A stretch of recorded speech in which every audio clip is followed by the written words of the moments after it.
Yo, what's up guys? Welcome back sa ating channel at syempre, panibagong poster making na naman ang ating gagawin dahil sa maraming nagre-request, maraming nagko-comment.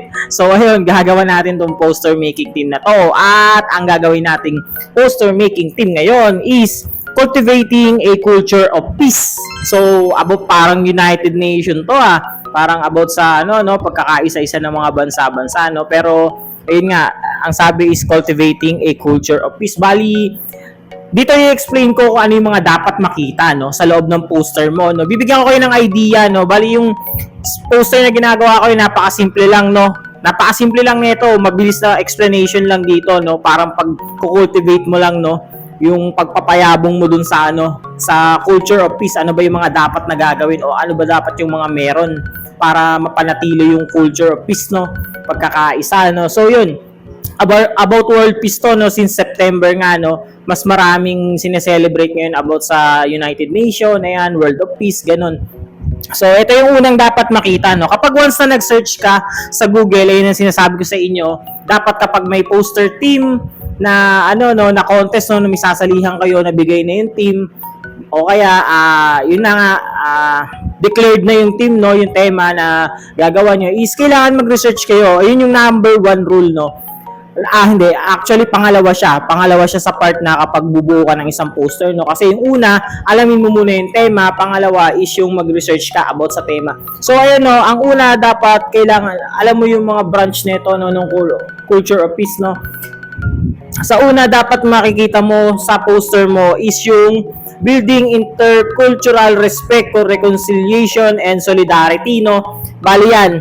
Makikita niyo yan sa poster na ginagawa ko, So yun nga, nag-outlining na tayo, outlining process na tayo, Makikita niyo yung building intercultural respect, reconciliation and solidarity.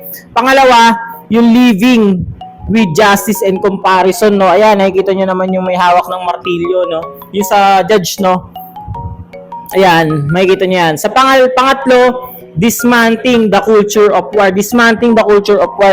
So ayan, makikita niyo yung tao na may hawak na yung peace logo, yung peace sign, di ba?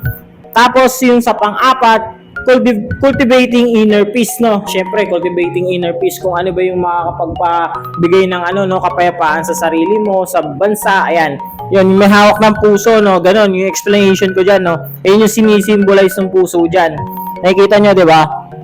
So, bali dito yung character piece para mga ginawa ko lang na Pinoy, Mga Pilipino lang na, yung normal na Pilipino, yung mga magsasaka natin, yan, represent ng mga tao dito sa loob ng poster ko. May explain ko sa inyo kung ano yung mga makikita nyo sa poster, Bali sa panglima is yung living in harmony with the earth, Living in harmony with the earth, Yan. So, ayan, makikita nyo yung tao na may hawak na globo, Yung nasa taas. Yung nasa taas na may hawak na globo, Yan. Tapos susunod naman is yung pang-anim natin is yung promotion of human rights and responsibilities. Ayan, promotion of human rights and responsibilities. Bali yung dyan is yung tao na may hawak na na may hawak na timbangan, So yung human rights tumutukoy sa pagkakapantay-pantay, sa mga karapatang pantao, So yun.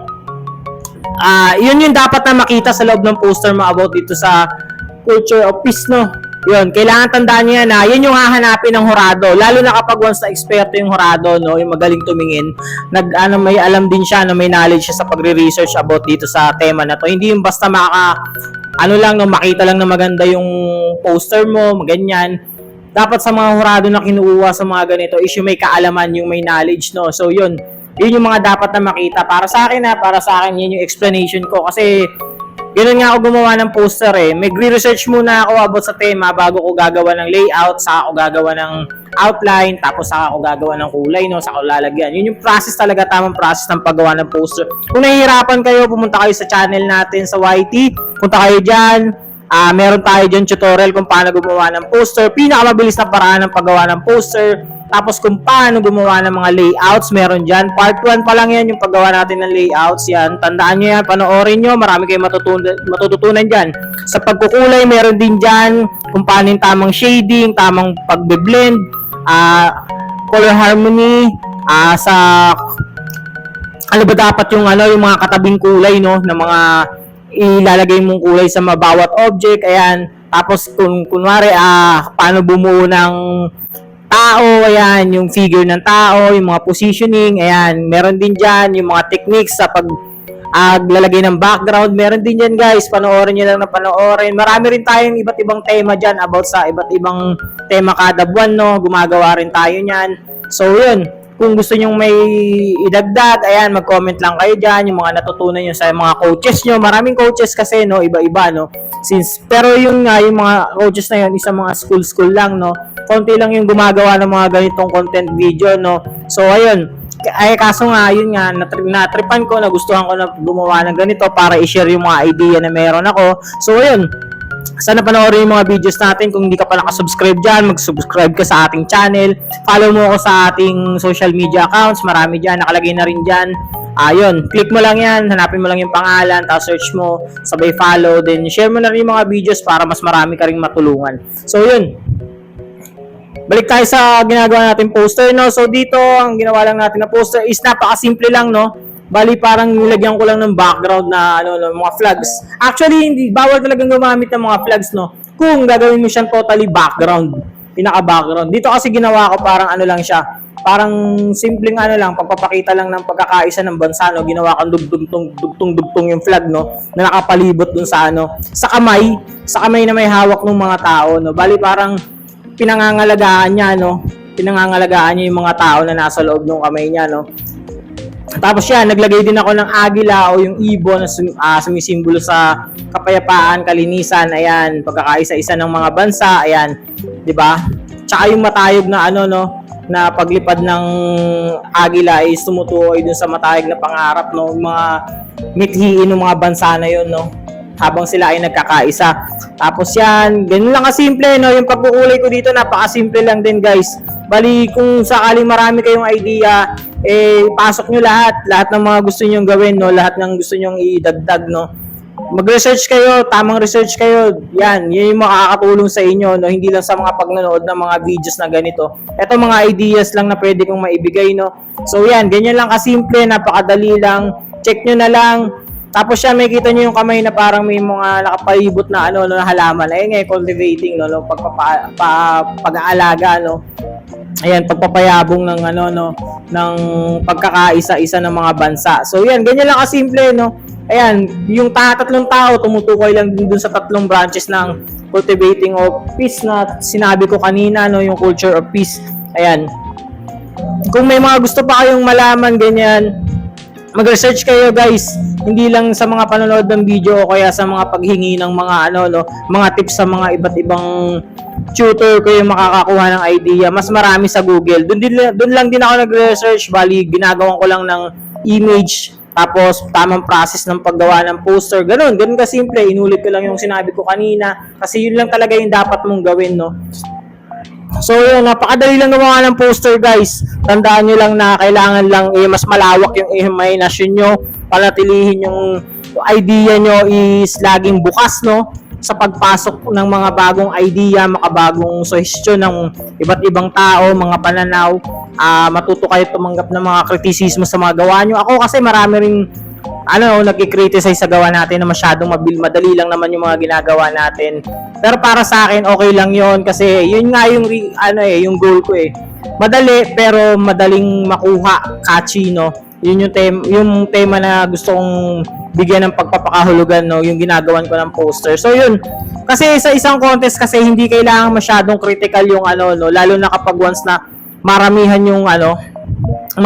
yung kasali. Dapat kapag once na nakita pa lang ng judge nyo yung gawa nyo is catchy na kaagad, no? Makukuha niya kaagad yung ideya na gusto mong ibigay, no? Hindi naman kasi siya parang painting eh. Sabi kasi dito poster, no? Yun. Kailangan kapag once na isang tingin, ay, okay na to, panalo na to. Yung parang mga ganung idea na may bibigay nyo kapag once na nakita ng judge yung gawa nyo. Siguro this month meron tayong 5 poster na gagawan o mas higit pa, no, kasi marami tayong naka-pending na sketches dito, no, ng mga tema na gustong paggawa ng ating mga followers, no, subscriber. Hindi naman ako mag-shoutout, guys, ha. Mabilisang edit lang kasi to, sobrang mabilisan lang, madalian lang talaga. Kasi marami ring may kailangan yata o maraming gustong mapanood tong video natin, no. So yun, Bali, ayan, nakikita niyo yung poster natin, no, parang mabilisan lang, no. Pero kasi hindi ko alam kung bakit ganito yung ano, no, yung lens ng camera ko, no. Hindi ko alam ba biglang nag-blurred, lumabo, no. So parang siguro need ko na rin atang bumili ng ano, ng camera na yung talagang literal na camera, hindi na yung phone. Kasi parang nagiging ano, nagkakaroon ng problema sa camera natin na ginagamit, no. So yun, kaya parang nahihirapan din ako mag-setup ng video. Ewan ko lang kung sa lightings o sa workplace ko, no. Siyempre, hindi ko alam, hindi ko ma-explain kung bakit, pero yan, bali, sinubukan ko na lang ulit na, ayan, ayusin yung video, inedit ko na lang ulit. Yung mabilisan lang yan guys, yung mga techniques yan na mga tinuturo ko dito, ayan, sana matutunan nyo, yun, sana tulungan nyo rin ako, gusto nyo ako matulungan, ayan, punta kayo sa TikTok, meron din yan pala mga items, no, na pwedeng magamit sa art, yung mga pastel na ginagamit natin, meron dyan. Click nyo na lang yung yellow basket kung gusto nyo bumili, no. So yan, bali, yan, sinasabi ko rin kung ano yung mga puzzle na ginagamit ko. Hindi ko pa pala nagagawa ng video yung mga ano, yung mga ratings ng mga puzzle na pwedeng gamitin, no, na magagandang gamitin sa isang contest, no. So soon gagawan ko yan. So ayan, makinig na lang kayo, tignan nyo na lang yung video. Actually, patapos na yan, mabilis na lang yan, no. Tsaka kung may mga gusto pa kayong topic dyan na yun nga, yung mga ginaganap sa mga schools o kaya event, barangayan, ayan, gagawa natin yan. Tsaka yung mga ano, no, yung mga pangkalahatang topic, guys, hindi yung mga pang project lang o pang assignment man lang, yung mga pang assignment o project lang na topic, PM nyo na lang ako dyan, guys, for commission na lang natin yan, kasi isa lang yung makikinabang, ikaw lang din yung makikinabang sa mga ganyan, no. So yun, madali lang gumawa, guys. Ano lang, explore lang kayo ng explore. Sa mga nanalo dyan dahil sa mga videos natin, yung mga nakakuha ng tutorial, yung mga nagko-comment dyan, yun, congratulations sa inyo, mabuti yan at nakakatulong yung mga videos natin, no. Actually, ayun talaga yung purpose ng videos natin na ginagawa. Gusto ko makatulong, no. Wala naman tayong income dito, guys, pero gusto ko lang talagang makatulong at ito yung passion natin, no. So ayan, yung mga naghahanap pa ng mga ibang idea o ibang poster about sa topic na to, i-PM nyo na lang ako. Bali, gawin na lang natin yan for commission, no. Bali, ito lang kasi yung gusto kong ano, ipakita sa inyong video, no. Marami pa kasing topic na kailangan gawan, no. Hindi lang ito yung topic na kailangan natin gawan. So yun, ayan, malapit na matapos yung videos natin. Sobrang bilis lang, di ba? Ganyan lang. Sa loob ng 13 minutes, meron ka ng bagong poster, no, na makikita, mapapanood, magagawa, no. So, ganyan lang kasimple, napakabilis lang, di ba? Tsaka yung magtatanong kung okay lang ba yung landscape na paggawa ng poster, mas okay yan kasi mas malawak, no. Pero kasi mas maganda kasi kung portrait, no. Kasi nakikita mo yung process, no, yung stages sa isang poster, yun.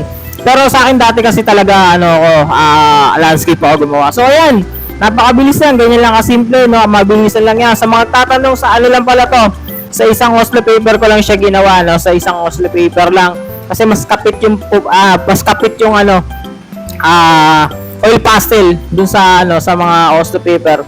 Yan, ganyan.